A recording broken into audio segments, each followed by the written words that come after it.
ओम शांति। 30/4/23 अव्यक्त वाणी है। Revise course 17/11/94। हर गुण व शक्ति के अनुभव में खो जाना अर्थात खुश नसीब बनना। आज प्यार के सागर बाप दादा अपने प्यार स्वरूप बच्चों से मिलन मना रहे हैं। बाप का भी प्यार बच्चों से अति है और बच्चों का भी प्यार बाप से अति है। ये प्यार की डोर बच्चों को भी खींच कर लाती है और बाप को भी खींच कर लाती है। बच्चों को कहाँ से खींच कर लाती है? कहाँ खींच कर लाती है बच्चों को? बच्चों को कहाँ माया से खींच, कहाँ लाती, कहाँ है खींच कर? बाप को कहाँ से खींच कर लाते हैं? बाप तो वतन से खींच लाए। बच्चों को कहाँ खींच लाए?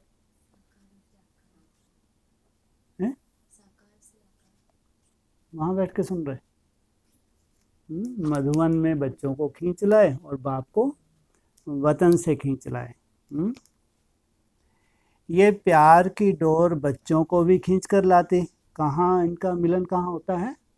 बच्चे भी आते और बाप भी खींच कर आते और बाप को भी खींच कर लाती है। बच्चे जानते हैं कि ये परमात्मा प्यार कितना सुखदायी है। मधुवन अर्थात मधुरता, और जहाँ बेहद की वैराग्य वृत्ति हो। अगर 1 सेकंड भी प्यार में खो जाते हो तो अनेक दुख भूल जाते हैं। क्या 1 सेकंड भी अगर उस प्यार में खो जाते हो, सुख के झूले में झूलने लगते हो, ऐसा अनुभव है ना? बाप दादा देख रहे हैं कि दुनिया के हिसाब से आत्माएं कितनी साधारण हैं। ब्राह्मणों की दुनिया के हिसाब से भी कितने बड़े बड़े महारथी हैं। उनके हिसाब से क्या हैं आप सब? साधारण हैं, लेकिन भाग्य कितना श्रेष्ठ है। जो सारे कल्प में चाहे कोई धर्मात्मा हो, महान आत्मा हो, लेकिन ऐसा श्रेष्ठ भाग्य ना तो किसी को प्राप्त है और ना हो सकता है। तो अति साधारण और अति श्रेष्ठ भाग्यवान आप सब क्या हो? अति साधारण और भाग्यवान, श्रेष्ठ भाग्यवान। बाप दादा को साधारण आत्माएं ही पसंद हैं। क्यों? बाप स्वयं भी साधारण तन में आते हैं। कोई राजा के तन में या रानी के तन में नहीं आते। कोई धर्मात्मा, महान आत्मा के तन में नहीं आते। साधारण तन में स्वयं भी आते और बच्चे भी साधारण ही आते। बाप भी क्या है? साधारण रूप से मिलता है, बच्चे भी साधारण। आज का करोड़पति भी साधारण है। कोई वैल्यू है? साधारण बच्चों में भावना है और बाप को भावना चाहिए। देहभान भले नहीं चाहिए, जितना बड़ा होगा उतनी भावना नहीं होगी, लेकिन भान होगा। तो बाप को भावना का फल देना है और भावना साधारण आत्मा में होती है। कोई अपना मान मर्तबा रखवाता हो, उनमें साधारणता बाबा किस रूप से देखते हैं? कहाँ बैठते हो आप? भुकुटी में। इनको कहेंगे निरहंकारी। ये है अति साधारण। नामी ग्रामी आत्माओं के आसपास ना भावना है ना समय है। भावनाएं भी नहीं है तो सबसे बड़ा खजाना तो समय का है। तो बाप देख रहे हैं कितने साधारण और कितने श्रेष्ठ भावना का फल प्राप्त कर रहे हैं। इसलिए ड्रामानुसार संगम युग में साधारण बनना ये भी भाग्य की निशानी है, क्योंकि संगम पर ही भाग्य विधाता भाग्य की श्रेष्ठ लकीर खींच रहे हैं और साथ साथ भाग्य की लकीर खींचने का कलम भी किनको दे दिया? बच्चों को स्वयं के हाथ में दे दिया। तुम जैसा चाहो अपने भाग्य का निर्माण कर लो। कलम मिली है ना? पूछा मिली है कलम? कैसे कैसे मिली है? पुरुषार्थ से। बाबा तुमको इशारे देते हैं, पुरुषार्थ के इशारे देते हैं, श्रीमत फरमान। भाग्य की लकीर खींचना आता है। कितनी लंबी लकीर खींची है, छोटी मोटी तो नहीं खींच ली। जितना चाहे उतना भाग्य बना सकते हो, जितना चाहे। कितना बड़ा भाग्य बनाओगे? जितना चाहे। कितना बड़ा भाग्य बना लो, अभी चांस है। कितना बड़ा? नरसिंह नारायण, बस एक जन्म नारायण, बस फुर्सत, बाप समान निराकारी फुर्सत। कितना लंबा है? हाँ, पूरा 84 जन्म का भाग्य। ऐसा भाग्य का निर्माण कर लें कि एक जन्म भी बाप के साथ नहीं, जुदाई नहीं होना। हर जन्म जन्मांतर बाप के साथ की शूटिंग। तो छोटी मोटी तो नहीं खींच ली, जितना चाहे उतना भाग्य बना सके हो। खुली छुट्टी है और सभी को छुट्टी है। कमाल कर रहे हैं, कुछ ज़्यादा ही मेहरबान है। चाहे नए हों चाहे पुराने हों, सप्ताह कोर्स किया, बाप को पहचाना और बाप भाग्य का कलम दे देता है। हो गया सप्ताह कोर्स। क्या दे दिया बाबा ने आपके हाथ में? भाग्य का कलम। लिखो अपना भाग्य। यही परमात्मा प्यार है। प्यार की निशानी क्या होती है? जो जीवन में चाहिए वह अगर किसको कोई देता है तो वही प्यार की निशानी है। उसको जो चाहिए वो दे दो। तो बाप के प्यार की निशानी है, जो जीवन में चाहिए वो सर्व कामनाएं पूर्ण कर देते हैं। सर्व कामनाएं। सुख शांति तो चाहिए ना। अगर कोई वस्तु एक दो को देते हैं तो उससे सुख मिलता है ना। तो बाप सुख क्या देता, लेकिन सुख का भंडार आप सबको बना देता।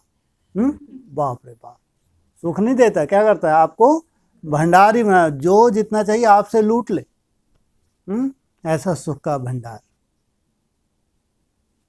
सुख का भंडार है ना। पूरा स्टॉक है या एक कमरा, दो कमरा? भंडार है। जैसे बाप सुख का सागर है, नदी और तालाब नहीं है, सागर है, तो बच्चों को भी सुख के भंडार का मालिक बना देता। इतना अखुट कि दूसरा भी आपके संपर्क में आए तो सुखी हो जाए। कोई सुख की कमी है क्या? कोई अप्राप्ति है? फिर यह नहीं कहना कि थोड़ी सी शक्ति दे दो, दे दिया। दे दो कहने की आवश्यकता ही नहीं। क्या कहते बाप? मैंने दे दिया। सिर्फ उसको कार्य में लगाने की विधि चाहिए, और विधि भी बाप द्वारा अनेक प्रकार की मिलती है। सिर्फ उसको समय प्रति समय कार्य में लगाते नहीं हो, इसलिए होते हुए भी उसका लाभ नहीं ले सकते। किसका? हाँ, वो शक्ति का। और विधि तो रोज वानियों में बाबा बताते हैं, समय प्रति समय। कितना बड़ा भाग्य है, कितना सहज मिला। कोई मेहनत की क्या, गए कोई जंगल में छोड़ छाड़ के? सोचो, एक टांग पर खड़ा तो क्या, एक टांग पर खड़ा तो नहीं होना पड़ा ना। या सेकंड के दर्शन के लिए क्यू में खड़े हो, ऐसा तो नहीं है ना। मंदिरों में कितनी बड़ी लाइन लगती है जड़ मूर्ति के दर्शन के लिए। आराम से बैठे हो ना। आराम से बैठे, बैठे हुए किसमें? ठंडी हवा में। नीचे भी फॉर्म पर बैठे हो, ठीक ठाक। आराम से ही सहज श्रेष्ठ भाग्य बना रहे हो। यह नशा है ना। सभी नशे से कहेंगे कि भाग्य विधाता हमारा है। जब भाग्य विधाता आपका हो गया तो भाग्य किसको देगा? सोचो, माना भाग्य विधाता ही हमारा हो गया तो किसको, दूसरों को बांटेगा क्या?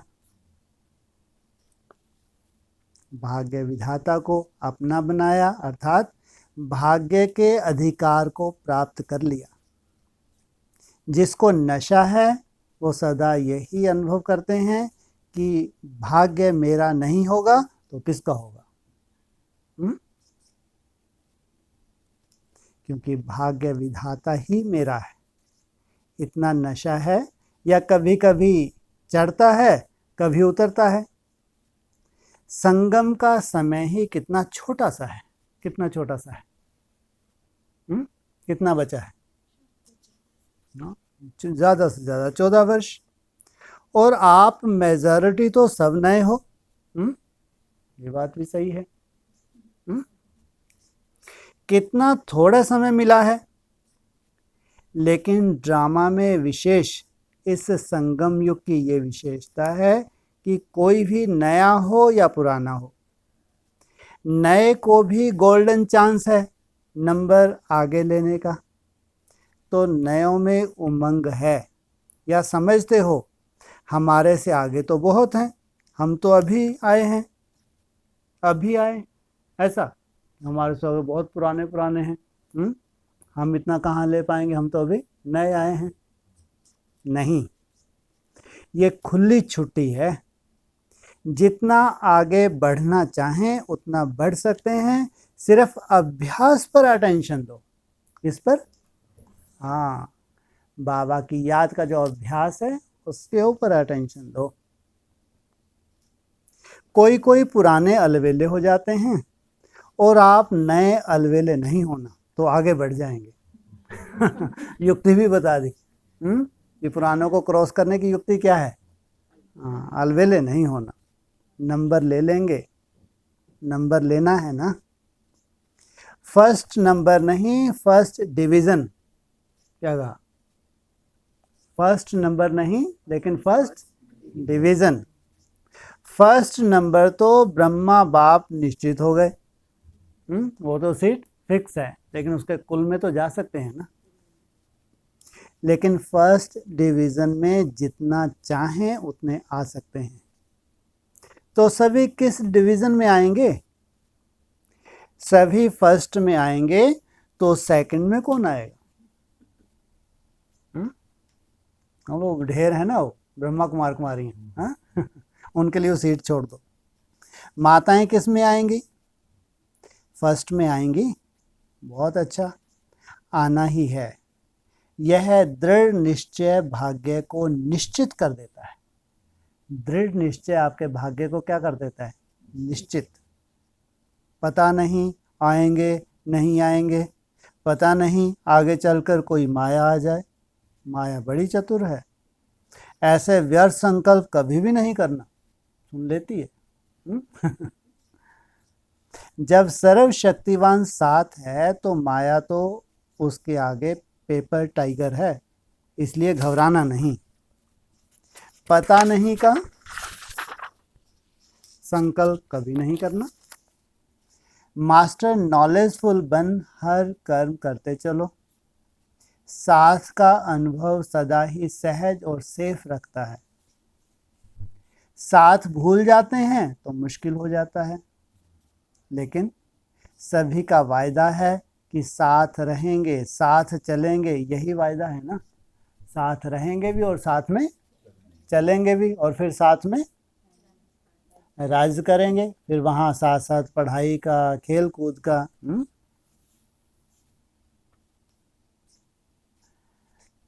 तो सभी वायदा है कि साथ रहेंगे, साथ चलेंगे, यही वायदा है ना, कि अकेले रहेंगे, अकेले जाएंगे खेत में, अकेले जाएंगे, अकेले रहेंगे।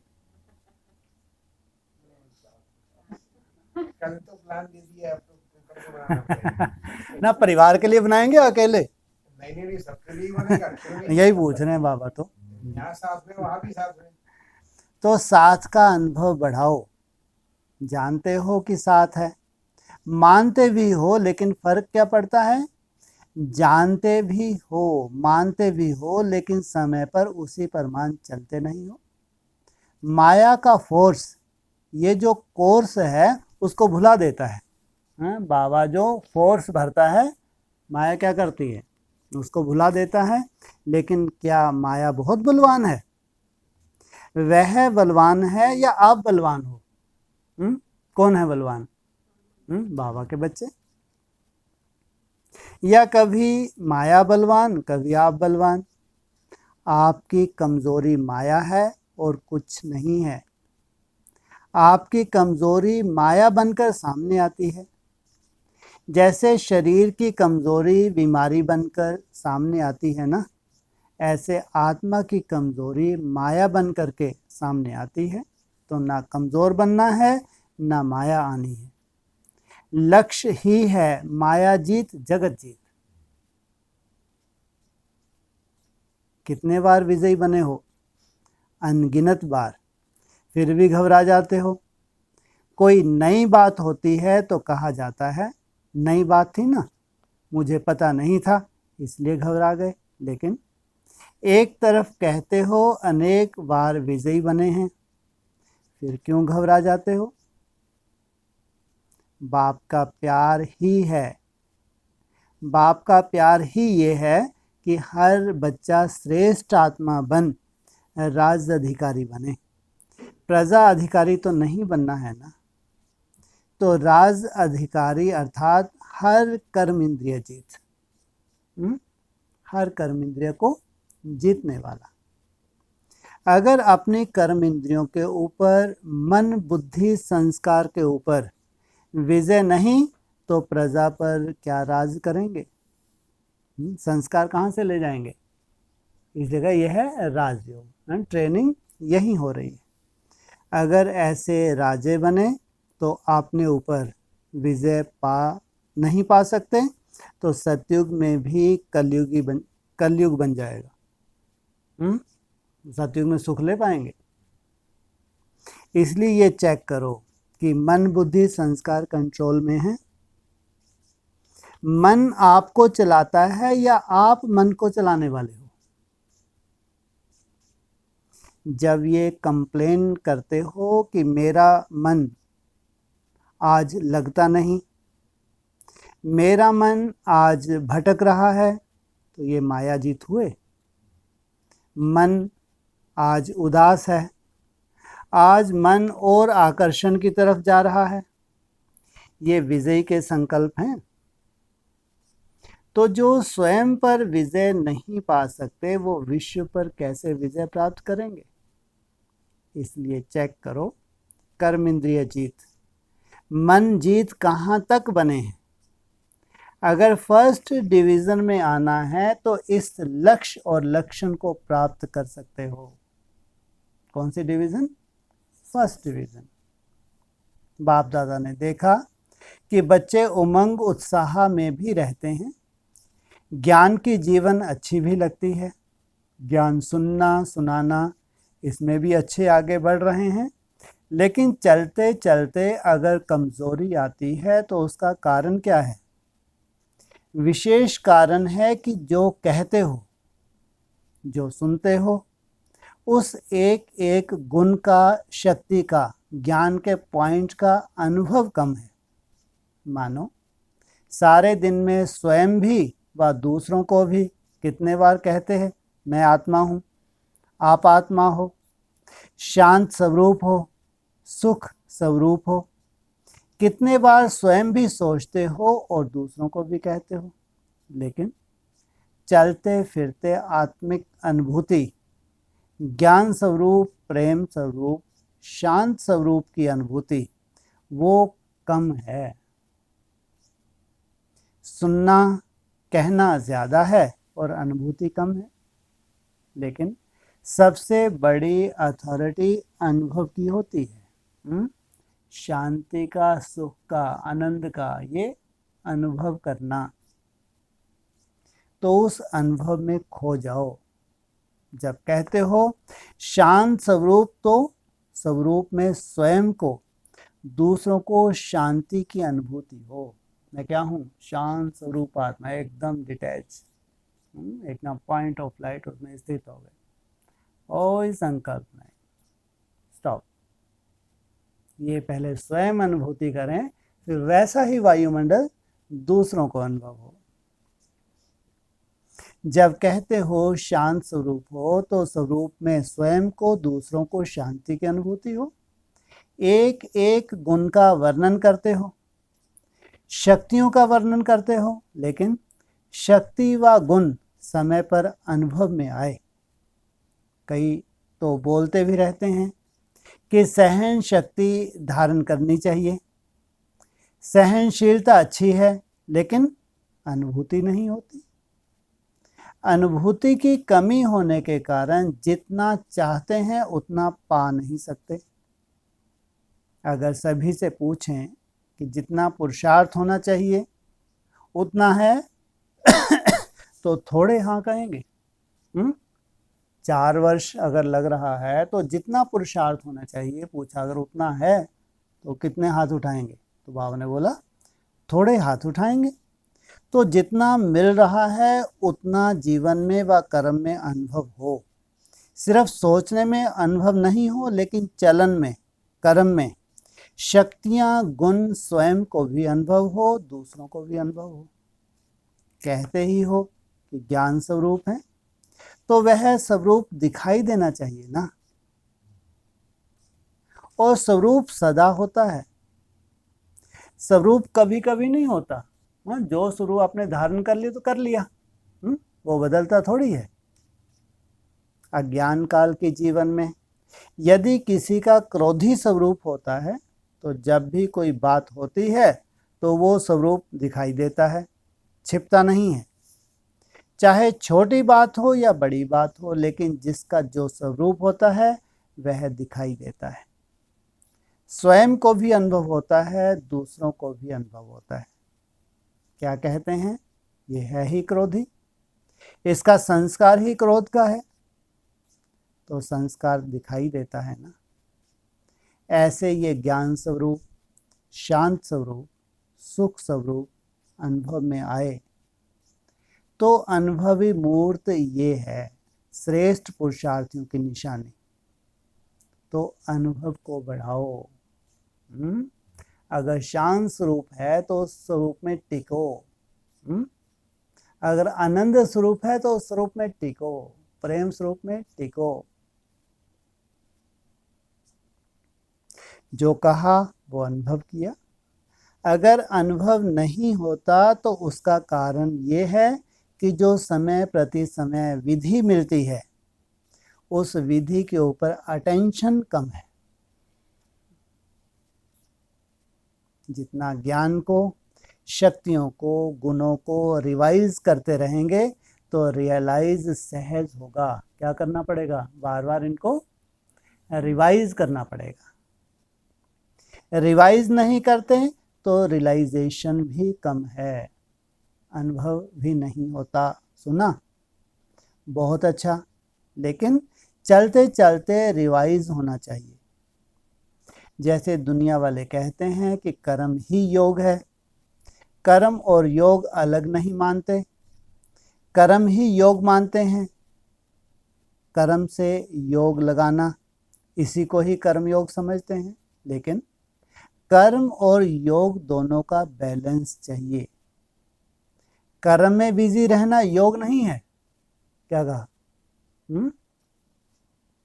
कर्म करते योग का अनुभव होना चाहिए। तो कर्म में बिजी हो जाते, तो कर्म में बिजी हो जाते हो तो कर्म ही श्रेष्ठ हो जाता, योग किनारे हो जाता। चलते चलते यही अलबेलापन आता है। क्या? कर्म अलग हो जाता है और योग अलग हो जाता है। तो कर्म में योग का अनुभव होना, इसको कहा जाता है कर्मयोगी। ये भी प्रैक्टिस की बात है। कोई भी हो, छोटा हो बड़ा हो, हर कर्म करते हुए योग युक्त अवस्था। मूल बात है अनुभवी स्वरूप बनो, एक एक गुण के अनुभव में खो जाओ, शक्ति स्वरूप बन जाओ। आपके स्वरूप से शक्तियां दिखाई दें। शक्ति स्वरूप जब इमर्ज किया तो सामने तुम्हारा वही वाइब्रेशन सामने वाले को टच हो। अभी देखो, अगर कोई में कोई विशेष शक्ति होती है तो उसके लिए कहते हैं ये बहुत सहनशील स्वरूप है, इसमें सामना करने की शक्ति बहुत दिखाई देती है। तो कोई में दिखाई देती है, कोई में नहीं, और कभी दिखाई देती है कभी नहीं, तो अटेंशन कम हुआ ना। तो हर शक्ति, हर गुण, हर ज्ञान के पॉइंट्स आपके स्वरूप में अनुभव करें। और वो तब होगा जब पहले स्वयं को अनुभव होगा। इसलिए क्या प्रोग्राम बनाया बाबा ने? शक्तियों का अनुभव करके फिर वायुमंडल बनाना। अगर स्वयं अनुभवी होगा तो दूसरों को उससे स्वतः ही अनुभव होगा। और जब अनुभव करते हो तो कितनी खुशी होती है। एक सेकंड भी अगर किसी गुण व शक्ति का अनुभव होता है तो कितनी खुशी बढ़ जाती है। और जब सदा अनुभवी स्वरूप होंगे तो सदा चेहरे पर खुशी की झलक, खुश नसीब की झलक अनुभव होगी। तो अनुभव को बढ़ाओ। विधि तो स्पष्ट है ना? पूछा। विधि स्पष्ट है? विधि स्पष्ट है? अच्छा, सभी खुश नसीब तो हो ही, लेकिन विशेष खुशी मनाने आए हो। क्या कहा? सभी खुश नसीब तो हो ही, लेकिन विशेष खुशी मनाने आए हो। तो सबको खुशी मिली, सब आराम से रहे हुए हो। आराम माना बुद्धि में किसको बुलाते रहते हो? आराम बाप मेरी बुद्धि में समा जा। मन आराम में है तो तन को आराम मिल ही जाता है। क्या कहा? ये तो होना ही है। जितना स्थान बढ़ाएंगे उतना कम होना ही है। ये भावी है, उसको क्या करेंगे? क्या भावी है? जितना स्थान तुम बढ़ाते जाएंगे वो कम होता जाएगा। और अच्छा है, रिहर्सल हो जाती है। जहाँ बिठाओ, जैसे बिठाओ, जैसे सुलाओ, इसकी रिहर्सल हो जाती है। तो पट में सोना अच्छा है। पट राजा बन गए ना। शास्त्रों में तो पटरानी और पटराजा का बड़ा गायन है। आप तो बहुत सहज बन गए। कहाँ बैठे हो? कोई तकलीफ है? बाप दादा और निमित्त आत्माएं सोचती तो यही हैं कि सब आराम से रहें। लेकिन अगर ज़्यादा संख्या में भी आराम लगता है तो खुशी की बात है। जहाँ भी रहे हुए हो वहाँ खुश हो, कोई तकलीफ नहीं है। और बुलाएं, सिर्फ एक सूचना चली जाए कि जो आना चाहें वो आ जाएं, तो क्या करना पड़ेगा? अखंड तपस्या करनी पड़ेगी। खुशी की खुराक खाओ और अखंड योग करो, फिर तो सभी आ सकेंगे। फिर तो सभी आ सकते हैं। करेंगे, थक नहीं जाएंगे, भूख नहीं लगेगी, 7 दिन नहीं खाएंगे। ऐसे अखंड योगी बन गए, 7 दिन भोजन ना मिले आपको। 7 दिन खाना नहीं मिलेगा, बोला कैसे काम चलेगा? लो हाँ बाबा फल दे देना भोजन मत देना, फल दे देना, जूस दे देना ये कहाँ बोला? खाना माना चाहे फल हो चाहे अन्न हो, नहीं मिलेगा तो नहीं मिलेगा। और बात भी तो क्या कर रहे हैं, कैसा योगी बनाने जा रहे हैं? बोला ना खुशी की खुराक खाओ और अखंड योग करो। खुराक भी मिल रही है कौन सी, लेकिन खुशी की और अखंड योग का। यहाँ बैठे रहो भ्रुकुटी में, थकेंगे नहीं, भूख नहीं लगेगी। पूछा 7 दिन नहीं खाएंगे, 7 दिन खाना नहीं मिलेगा। बाप दादा ऐसा हठ कराना नहीं चाहते, घबराओ मत। ऐसी चिंता हो ये क्या हो रहा है? सहज योगी होना, ये परमात्म मिलन कम भाग्य नहीं है, ये परमात्म मिलन का श्रेष्ठ भाग्य कोटों में कोई आप आत्माओं को ही मिलता है। अच्छा आज मिल गया ना। भक्ति में तो जड़ चित्र मिलता है और यहाँ चैतन्य में बाप बच्चों से मिलते भी हैं, रूह रेहान भी करते हैं। तो ये भाग्य कोई कम है? फिर भी आप सब लकी हो। समय की गति बदलती जाती है। क्या समय की गति एकदम बदलती जाती है, समय परिवर्तन होने जा रहा है। अभी फिर भी आराम से बैठकर सुन रहे हो, आगे चलकर वृद्धि होगी तो बदलेगा ना। क्या बदलेगा? विधि बदल जाएगी। फिर भी आप लकी हो, क्योंकि टू लेट के टाइम पर नहीं आए हो, लेट के टाइम पर आए हो तो सब खुश हो। अच्छा चारों ओर के सर्वश्रेष्ठ भाग्य विधाता के भाग्यवान आत्माओं को सदा मायाजीत जगत जीत के निश्चय और नशे में रहने वाले, सदा हर गुण शक्ति और ज्ञान के अनुभवी आत्माएं, सदा बाप को साथ रखने वाले कंबाइंड स्वरूप आत्माएं, सदा श्रेष्ठ भाग्य की लकीर को सहज श्रेष्ठ बनाने वाले ऐसे अति समीप और श्रेष्ठ आत्माओं को बाप दादा का याद प्यार और नमस्ते। ओम शांति।